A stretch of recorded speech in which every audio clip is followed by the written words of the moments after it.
तो बेटा आज डिस्कस कर रहे हैं हम combination of cells in series and parallel.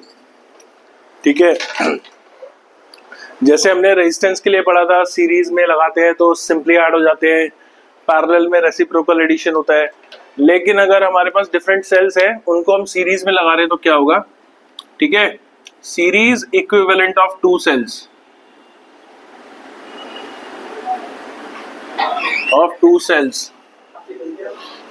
बैठ जाओ यार, इसको मत हिलाना। अबे यार मेरी रिकॉर्डिंग चल रही है, तुम क्यों उसके तेजी करवा रहे हो? तो आज हम पढ़ रहे हैं series equivalent of two cells, यानी अगर दो सेल्स जिनका अपना ईएमएफ और इंटरनल रेजिस्टेंस है, उनको अगर आप सीरीज में लगा दोगे तो इक्विवेलेंट कितना माना जाएगा। मतलब कि अगर मैंने दो सेल लगा दिए, वो दोनों मिलके अगर जो चीज हमें करंट या जो भी सर्किट में पोटेंशियल डिफरेंस और करंट प्रोवाइड कर रहे हैं, सेम करंट अगर अकेला सेल प्रोवाइड करेगा तो उसकी कितना ईएमएफ और कितना इफेक्टिव रेजिस्टेंस होना चाहिए। क्लियर है? पहले सीरीज इक्विवेलेंट में देखो, मैं सीधे मैथमेटिकल ट्रीटमेंट पे आते हैं। सपोज करो यहाँ पे दो सेल है, सही है, ये बी और ए के बीच में क्या है? दो सेल है, इसका ईएमएफ है E1 और R1, ये सेल हो गया हमारा E2 और R2। जैसा कि हमें पता ही है, इसका ये होता है सेल का ईएमएफ EA और रेजिस्टेंस उसका इंटरनल रेजिस्टेंस है।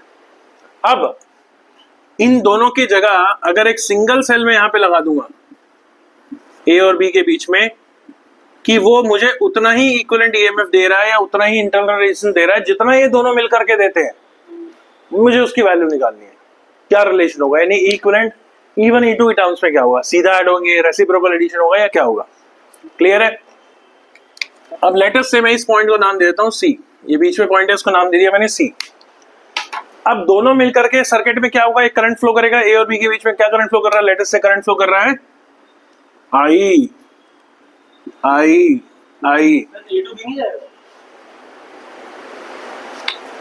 ठीक है, हाँ, बड़े वाला प्लस माइनस होता नहीं है ऐसे। तो लेटेस्ट से ए और बी के बीच में स्मॉल आई करंट फ्लो कर रहा है। अब हमने पढ़ा था कि कोई भी सेल में से अगर करंट आई निकल रहा है डिस्चार्जिंग सेल के अक्रॉस, टर्मिनल पोटेंशियल क्या होता है? तो VAC क्या हो जाएगा? ईएमएफ कितना है बीच में? E1, और वोल्टेज ड्रॉप कितने का हो रहा है? IR1। तो VAC कितना हो गया? E1 माइनस में IR1। क्लियर है? कोई भी सेल जिसमें से अगर करंट आई निकल रहा है तो उसके टर्मिनल्स के अक्रॉस जो टर्मिनल पोटेंशियल या वो वोल्टेज ड्रॉप होता है वो कितना होता है? E minus IR। तो E1 माइनस IR1 हो गया। सीरीज में क्योंकि करंट सेम होता है तो इसमें से भी आई निकल रहा है, तो उस हिसाब से VCB कितना हो गया? E2 माइनस में IR2। हाँ है ना? और यहाँ पे भी ये सेल इन दोनों का इक्विवेलेंट कब कहलाएगा? जब ये अकेला वही कार्य करके दिखाएगा जो दोनों मिलकर के कर रहे हैं, और वो कार्य है करंट आई प्रोड्यूस करना।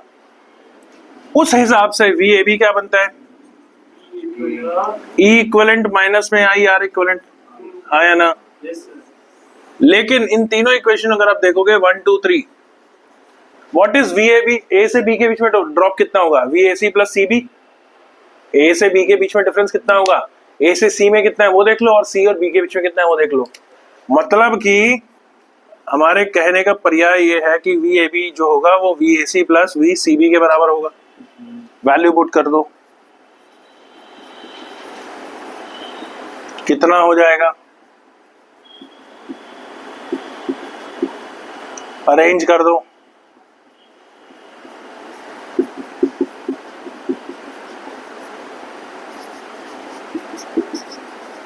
दोनों तरफ के कोफिशिएंट्स कंपेयर करेंगे। आई के साथ यहाँ R इक्विवेलेंट है, यहाँ पे R1 प्लस R2 है। इसका मतलब क्या हुआ? R इक्विवेलेंट किसके बराबर है? R1 प्लस R2 के बराबर है। और जो इंडिपेंडेंट कोफिशिएंट्स है उनको कंपेयर किया तो क्या आ गया? E इक्विवेलेंट किसके बराबर है? E1 प्लस E2 के बराबर है। और ध्यान रहे, अगर कोई तीसरा सेल यहाँ पे होता जो कि उल्टा लगा होता इस तरीके से, तो EMF में वो आ जाएगा माइनस E3, लेकिन रेजिस्टेंस में वो प्लस ही रहेगा। रेजिस्टेंस में थोड़ी ना कोई इधर या उधर से फर्क पड़ता है। इट इज नॉट अ यूनिडायरेक्शन, या कोई डिवाइस उसकी कोई टर्मिनल्स नहीं होते। नोट करो इसे, सब कुछ नोट करो। एक क्वेश्चन है, इसके अंदर में 3 सेल्स हैं, एक उल्टा लगा हुआ है, हमें इसके अक्रॉस निकालना है। तो मैंने इन पॉइंट्स को नाम दे दिया A और B। इसका जो इक्विवेलेंट सर्किट हम बना सकते हैं, A और B की जगह एक सिंगल सेल डाल दो। A और B की जगह सिंगल सेल क्या आएगा भाई? उसका ईएमएफ क्या आएगा? सीरीज में सीधा ऐड कर दो। 10 + 6 16 -4 12। 12 वोल्ट आ गया। रेजिस्टेंस कितना होगा? 0.5 प्लस 0.5 प्लस 1 2 ओम।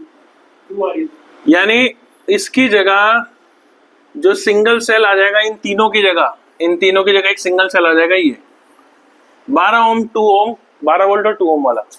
अब टोटल करंट कैसे निकालेंगे? यहाँ से करंट आई निकलेगा। आई कितना होगा? सेल कितना है? 12 वोल्ट का है। टोटल रेजिस्टेंस कितना होगा? 2 इसका और 6 इसका, 8 ओम। कितना आंसर आ जाएगा? 1.5 एम्पियर। क्या ये बात समझ में आई? समझ में आ गई बात? ठीक है, नोट करो।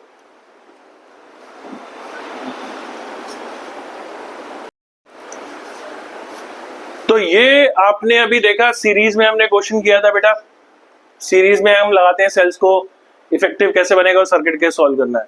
अब हम कर रहे हैं पैरेलल में, अगर सेल्स लगे हो मल्टीपल सेल्स, तो उनके लिए सिंपल डेरिवेशन कैसे करते हैं यहाँ पे देख लो। जैसे अगर ये पॉइंट है ए और ये पॉइंट है बी। ओहो,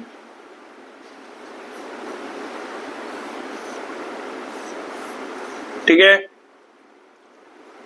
तो यहां पे ए और बी के बीच में आपको इफेक्टिव रेजिस्टेंस निकालना है। E1, R1 है ये, और ये E2, R2 है। क्या ये बात समझ में आई? सही है। हमें क्या करना है? इन दोनों की जगह एक सिंगल, ए और बी के बीच में एक सिंगल इक्विवेलेंट सेल क्या लगाएं, और वो सेल क्या करे? वो सेल वही काम करेगा ये सेल दोनों मिल करके जो कर रहे हैं। अब ये दोनों मिल करके क्या कर रहे हैं? पहले इनसे पूछता है, अभी तू क्या कर रहा है? ये बोलता है मैं I1 करंट दे रहा हूं, और इससे पूछते है तू क्या कर रहा है? मैं I2 करंट दे रहा हूं। हमें यहां से कितना करंट मिल रहा है? I मिल रहा है। तो I जो है वो I1 प्लस I2 के बराबर होना चाहिए। क्या ये बात समझ में आई? भाई यहाँ दो सेल्स पैरेलल में ना, ये क्या कर रहा है?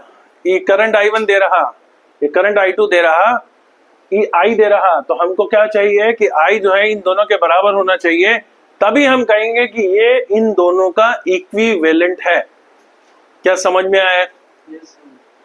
अच्छा, इसके हिसाब से अगर देखें तो VAB क्या बनता है? हमने पढ़ा था कि किसी भी फॉर्मूला में ये वाला यूज कर रहे हैं। मैं बार बार बता रहा हूं आपको कि अगर कोई सेल जिसमें से करंट I निकल रहा है, E आ रहा है, तो उसके टर्मिनल्स के अक्रॉस जो पोटेंशियल डिफरेंस होता है VT, वो होता है E माइनस IR। उस फॉर्मूले के हिसाब से यहाँ पे VAB क्या बनता है? E1 माइनस में I1 R1।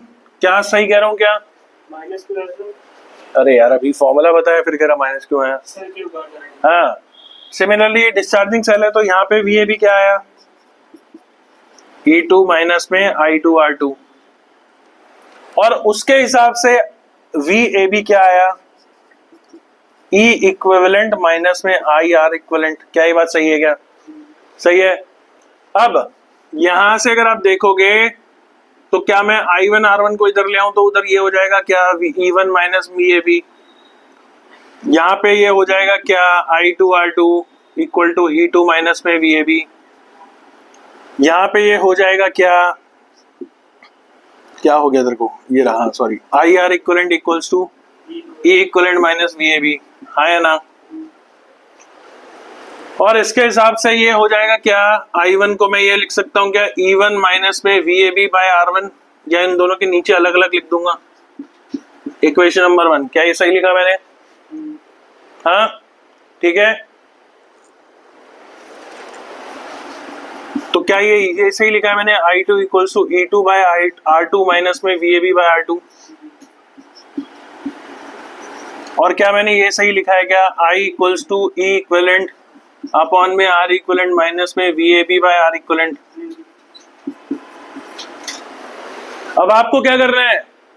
आपको ये I की जगह ये पुट कर दो, इसकी जगह ये पुट कर दो, इसकी जगह ये पुट कर दो। जब आप कंपेयर करोगे तो फाइनली रिजल्ट जो आएगा आपका वो क्या आएगा? ये आएगा E equivalent upon R equivalent. इधर साइड देखोगे ना, यहाँ पे क्या है? इक्विवेलेंट अपॉन R इक्विवेलेंट है। इधर क्या आएंगे? दिस प्लस दिस, यानी ये किसके बराबर आ जाएगा? E2 प्लस R2 के बराबर।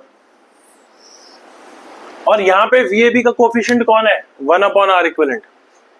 इनको ऐड करोगे ना तो इधर तो VAB के साथ क्या आएगा 1/R इक्वलेंट, ये करके देखो आप, इधर क्या आएगा 1/R1 प्लस 1/R2, कंपेयर करके अल्टीमेटली आपके पास यही आएगा 1/R equivalent equal to 1/R1 plus 1/R2, ये आ जाएगा हमारे पास आंसर, जिसका यूज करेंगे हम और इसके ऊपर बेस फॉर्मूला करेंगे। ये आप करके देखो, आई की जगह ये रख दो, इसकी जगह ये रख दो और इसकी जगह I1 की जगह ये रख दो, VAB के साथ वाले इकट्ठे कर लो, बिना वाले इकट्ठे कर लो, कंपेयर करो के दोनों साइड, आपको आंसर मिल जाएगा।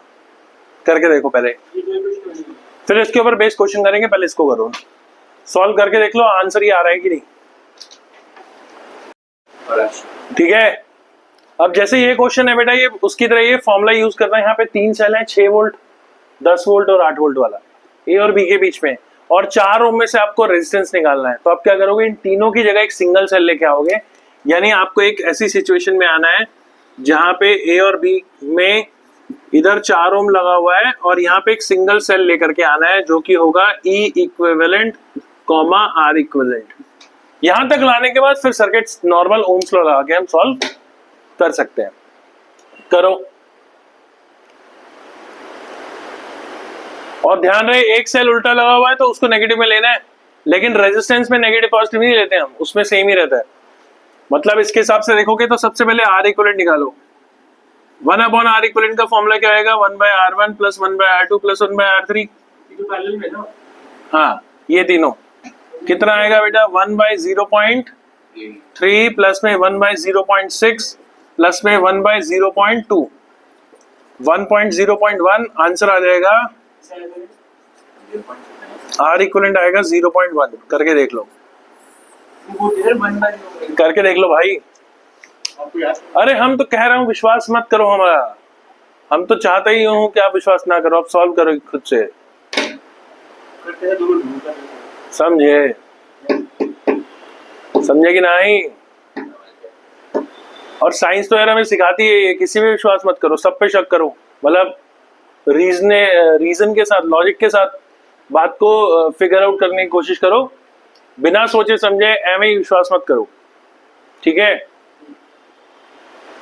आपको सिखाया जा रहा भाई सड़क देख के पार करो, मत मानो, बिना देखे पार करो, हड्डियां टूटेगी, अपने आप पता लग जाएगा कि सही था। हाँ वही, हेंस प्रूव या hence our assumption is wrong, अपने आप पता लग जाएगा। सही है।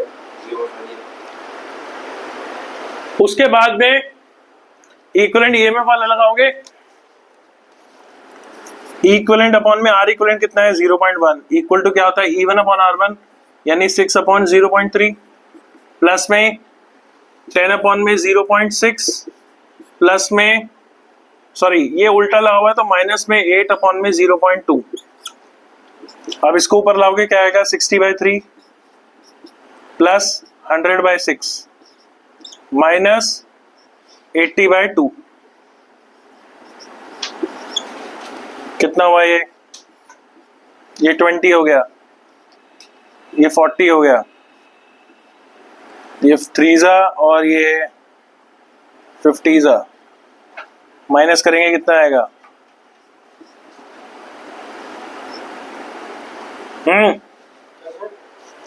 माइनस करोगे कितना आएगा,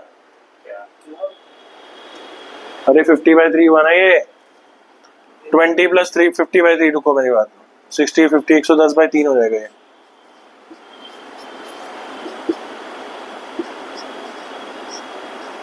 -10/3 वोल्ट आ रहा। अब ये -10/3 का चक्कर क्या है कि सेल जो तुमने माना है ना ये गलत माना हुआ, यानी इसका मतलब चीज इसके हिसाब से चलेगी, इसके हिसाब से चलेगी करंट, यानी बी से ए की तरफ आएगा, यानी सेल जो है वो एक्चुअली में उल्टा बनेगा ऐसा। सही है, हाँ सही नहीं, उसको माइनस लिख दो या ऐसे कर दो, तो अब उल्टा करने के बाद ये हो जाएगा 10/3 वोल्ट का, और R इक्विवेलेंट कितना हो जाएगा 0.1 माइनस आया। इसका मतलब ये है कि तुम इनको मान करके चल रहे थे कि ये डोमिनेट कर रहे हैं, लेकिन डोमिनेट ये कर रहा है। अच्छा। तो करंट अब इसके साथ, इनके हिसाब से करंट था ए से बी जाएगा, लेकिन इसके हिसाब से क्या हो रहा है बी से ए आएगा, तो सेल हमारा पलटना पड़ेगा हमारे को। जब हमने पलट दिया तो फिर माइनस अपने आप हट जाएगा, सही है, यानी करंट अब उधर से आएगा आई, ऐसे बी से ए की तरफ। अब कितना होगा आई 10/3 वोल्टेज हो गया, रेजिस्टेंस कितना होगा 4 प्लस में 0.1, सॉल्व करोगे आंसर आ जाएगा 30/3, 10/3 इंटू में 4.1 यानी 41, यानी ऊपर आ जाएगा। तो 100 अपॉन में 3 इंटू में 123 ampere. This will be the value of current passing through 4 ohm and current will flow from B to A, not A to B. Clear है? क्योंकि अल्टीमेटली ये वाला सेल डोमिनेट कर गया दोनों के ऊपर. नोट करो इसको.